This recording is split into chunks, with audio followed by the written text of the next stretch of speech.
That is not something I will. That is not something I will advise. So if I need to, if I want to say okay, maybe have some in his house. No, when I say I won't advise, it doesn't mean that people won't do it. You know, and you were going to say something. When I say I don't advise, it depends on the level of risk you want to take. Even banks, some people believe that if you put your money in the bank, taking it away is always hassle. That when they are taking your money, they won't ask many questions, but when it comes to taking, they will tell you, bring this, bring that. And some people want to, but in this age and time, I definitely will not advise that. So what I've just done is to give us a synopsis of the various markets or the various outlets that you can invest in. This forex that they do now is something. This forex market. This one you give them online. You give them 1 million. They say at the end of the month. Forestry investment. Because I know some people have lost money. That one is Wonder Bank.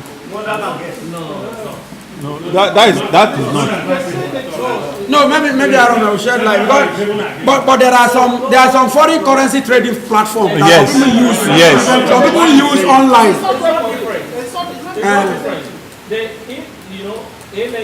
You are trained Trade. Trade online. So if you are not, you can go to somebody who's trained and who's doing And you that, give the person and then money. he gives you returns. The return is not. That's why the return is not. But this one is saying he will give them this and they promise to give you something. He's talking about the No, it's Nigerian still subject to. It's still subject to.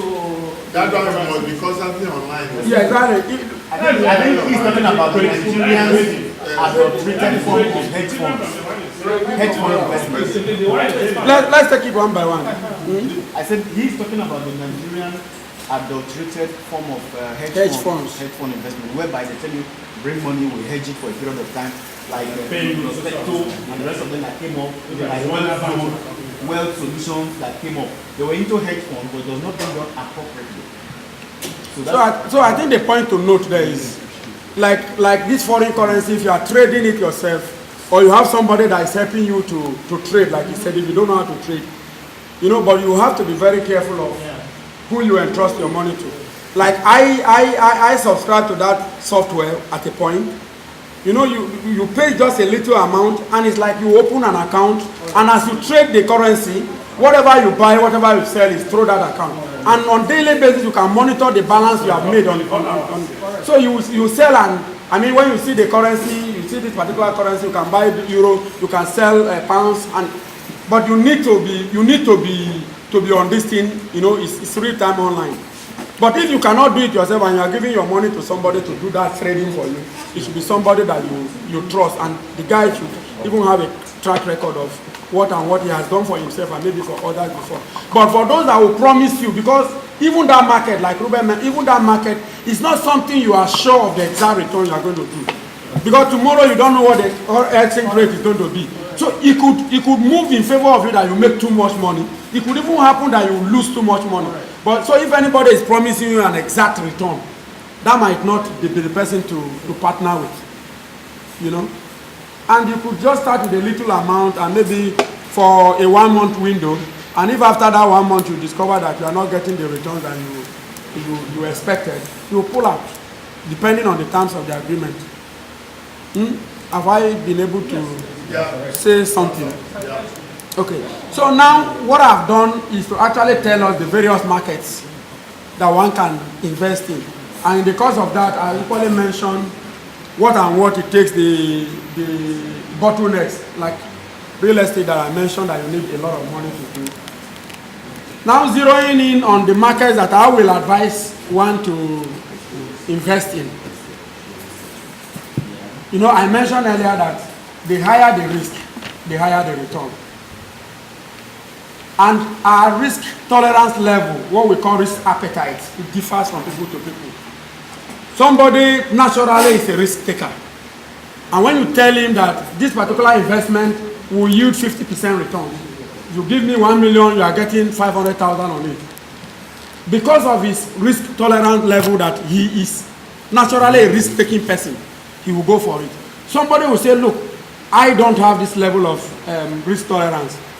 Conservatively, if I get 5% returns, I'm okay. What I need is the safety of my principal. Yeah. So it is your risk tolerance level now that will determine where and what you invest in. There is no hard and fast rule of what I won't say your risk tolerance level should be this level or it should be that level. Human beings we differ. But what I will just advise is that whatever risk we want to take, it should be with moderation.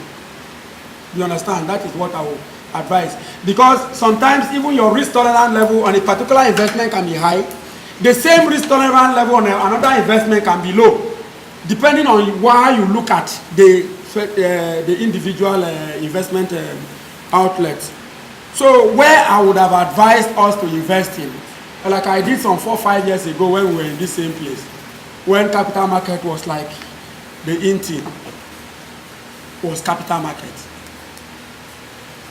But now I think we have to tread with some level of caution because of what has happened globally, not just Nigeria. There was a crash globally, and the market is beginning to recover, but the confidence is not actually there yet. But those that are natural risk takers are already there. But somebody like me, they say once bitten, twice shy. I have not been able to get my acts together to get back to that market. So our advice that if you want to take that risk, the market is bouncing back. But I don't have the guts for now as a person to invest in that market. But a lot of people are investing now in capital market and they are making money.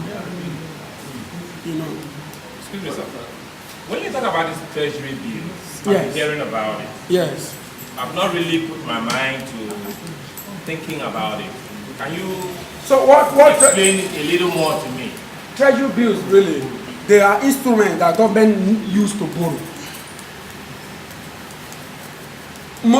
Most times government needs money to fund their operation. So what they do, they sell what we call treasury bills to raise money from the public. Treasury bills are normally of 90 days tenor, 182 day tenor, and 1 year tenor. So depending on how long you want to tie your money, you invest in treasury bills. They will give you an acknowledgement or a paper stating that you invested 50,000 naira in a 90-day treasury bill at 10% interest rate. And one thing with treasury bill is, if you are investing in treasury bill as a company, for instance, the interest you get on treasury bill investment are not, they are tax exempt. When you are accumulating your income for the purpose of income tax at the end of the year, they will exempt all income you are getting from treasury bill. They won't tax it. And because of that, one argument for investment in treasury bill is that the actual yield of treasury bill, the actual money that comes to you, is effectively higher than what is quoted on the paper. Because for other income, since they are going to tax you, if it's a company, you know, it's 30% income tax rate. So if you are getting 100 million income, for instance, on treasury bill, you are not paying any tax. If it's the same 100 million income on another investment, you know 70 million is only what is your own. 30 million is going to government as tax. Okay. So because income from treasury bill is tax exempt, it's not taxed by the government, it means the effective returns that you get on treasury bills is higher than what is quoted on the paper. Okay. So you can either invest in a 90-day treasury bill, a 182 treasury bill, or a 1 year treasury bill, depending on how long you want to tie your money. So at the end of the 182, 90 days or 1 year as it were, they will redeem the treasury bill and pay you your principal back. Another thing with treasury bill investment is, at the time you are investing, the income you are getting on it is taken off front. If, for example, you are investing in 100,000 naira worth of treasury bill, what you may pay may be about 96,000 naira at the time you are investing. Unlike investment in money market, normal deposit, you put 100,000 naira, maybe at 10% interest rate per annum, that is 10,000 naira. At the end of the period, they will give you 110,000 naira, that is principal and interest. But if it is treasury bill, if you are investing in 100,000 at the same 10%, it means you are paying 90,000 at the beginning.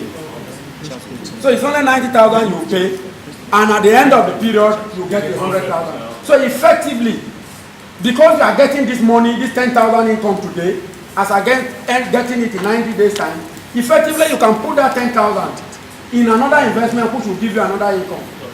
I don't know whether we get what I'm saying. Yes. But sorry, another thing is that in treasury field, can you come up with investment before the maturity? That is one of the problems with investment in treasury. Unlike money market, even in money market, if you place your money for example 30 days and 15 days down the line you have a need for money and you are approaching the bank that you want to terminate, you know there is a penal rate. They will apply some penalty to the interest you are supposed to get. The same thing applies in treasury bill. What happens is we have people we call primary dealers and market makers. They are banks and discount houses that CBN authorized to deal in bonds and treasury bills. So if the time is not up and you want to sell because you need liquidity, you can actually rediscount with these bodies. But what will happen is that unlike holding it for 90 days or 182 days and you're getting this interest, they will now have to deduct something for the period left to maturity that you have not been able to hold it. Okay. So you could actually redeem, or what they call rediscount, through the primary dealers and money and market makers. But that will be at a little cost. Because those guys are giving you money today, but they will not have access to the money until maturity. So for that, they will charge you some amount of money. I don't understand the trade bill. Open market operation. I don't understand about open market operation trade bill.